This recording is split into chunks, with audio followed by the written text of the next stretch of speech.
What is going on, guys? It's Suk and I am back with a brand new video on Super Duper Tech.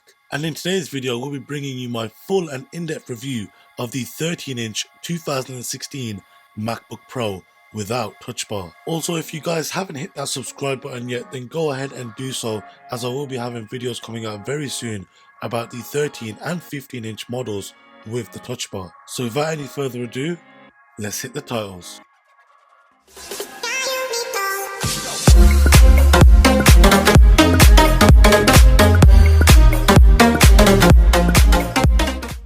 So as I'm sure you guys will have heard by now, the new MacBook Pro lineup only features USB Type-C ports. That does of course mean that ports such as the MagSafe connector, the SD card, the HDMI slot, as well as the typical USB Type-A slots are no longer available. Now what this does mean is that for the time being, until most manufacturers start implementing USB Type-C, you will need to start buying a few dongles and adapters. The following dongles and adapters that I am going to show you are the ones that will be needed to bring back near enough all of the ports found on the previous generation MacBook Pro. The dongle that you are looking at on screen right now is the Apple USB Type-C to digital AV multi-port adapter, and as you see going from left to right, you do have a USB Type-C port, a HDMI port, along with a USB Type-A port. There's one point in particular that I'm upset that Apple have not included with the new MacBook Pro, and of course that being the MagSafe connector. But of course I have got you guys covered. There is a company out there called Griffin that make a USB Type-C cable called the BreakSafe, and this functions exactly the same as the MagSafe did on models previous. Of course we are still missing out on a USB port as well as a SD card reader. Now the Satechi USB hub does offer up all of these and more. Now as you see, it's a compact hub which you can get in the space grey colour to match your new MacBook Pro, and this hub is also going only for around £30 on Amazon, so it is fairly cheap, at least when compared to other offerings from Apple. Also over on the right hand side of the 13-inch MacBook Pro, you do also have a 3.5mm headphone port.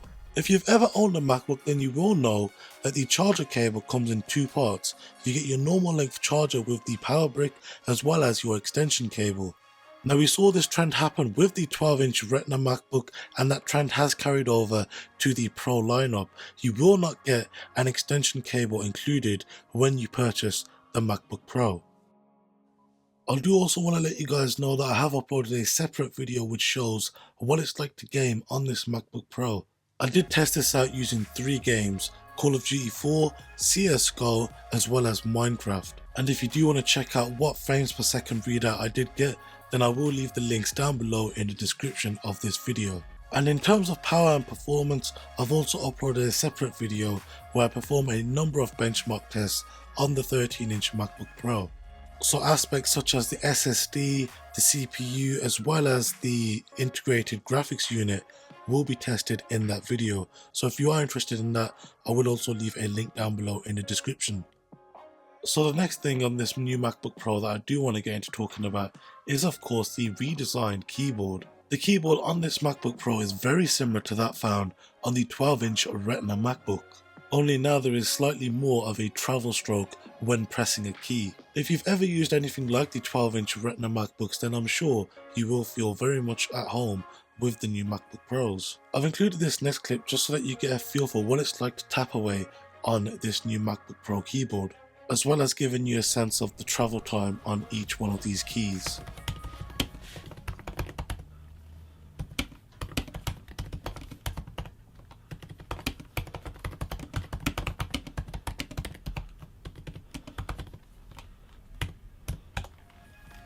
Another new welcome change to the MacBook Pro keyboard is the fact that each individual key on the keyboard is individually backlit. Now this does make the keyboard look a lot more clean and uniform when using the MacBook Pro in a dimly lit environment. Next up, I want to get into talking about the display on this new MacBook Pro, and I want to start by saying that the display on this new MacBook Pro is a DCI P3 display. Now this does mean that it is capable of displaying up to 25% more colours than the sRGB colour spectrum. It also has a 67% higher contrast ratio when compared to the previous MacBook Pro, which does mean that colours will pop. And coming in at 500 nits, it is also the brightest screen that Apple have ever put into any MacBook. Another aspect of the new MacBook Pros that Apple have updated is the speaker system. Apple do claim that now you will get up to 58% more volume as well as 2.5 times louder bass. They also do claim that you will get around 2 times the dynamic range. Just like the speakers found in the 12-inch MacBook, the 13-inch MacBook Pro does have incredible speakers. Audio sounds crisp and full, and the overall volume and how loud these speakers do get is pretty incredible. Also, if you are curious as to how well the 12-inch MacBook performed, I will leave a link in the description so you can go and check out the review video of that MacBook. The next test that I did conduct was to check how hot the MacBook Pro would get when using it for simple tasks such as web browsing and shopping, and also listening to music. Now, as you see, I did get results varying from around 30 to 35 degrees, nothing too hot. Also, after benchmarking this MacBook Pro and using it to export a 4K file, I did get temperatures from around 35 degrees to around 42 degrees Celsius. Also, if you do have an Apple Watch, another neat feature is that you are able to unlock your MacBook Pro using your Apple Watch. I thought I'd include this just in case you are thinking about getting either this model or the model with the touch bar and touch ID, and if you do have an Apple Watch, like I said, you will be able to use it to unlock the device instead of paying the extra amount to have touch ID. If you're anything like me and you like to make FaceTime calls and Skype calls using your Mac, then you'll be pretty disappointed to find out that Apple haven't upgraded the camera found in the new MacBook Pro. But hey, I guess things could be worse and we could have that 480p camera found in the 12-inch Retina MacBook.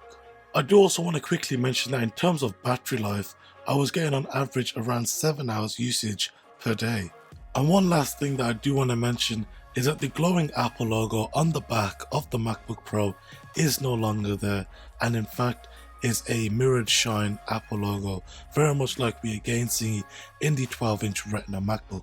So who do I think that this MacBook Pro is specifically geared towards? The short answer is I really don't know. Like, it's got the USB-C ports, making it pretty future-proof, but then it's got a 720p camera, which doesn't make it really future-proof.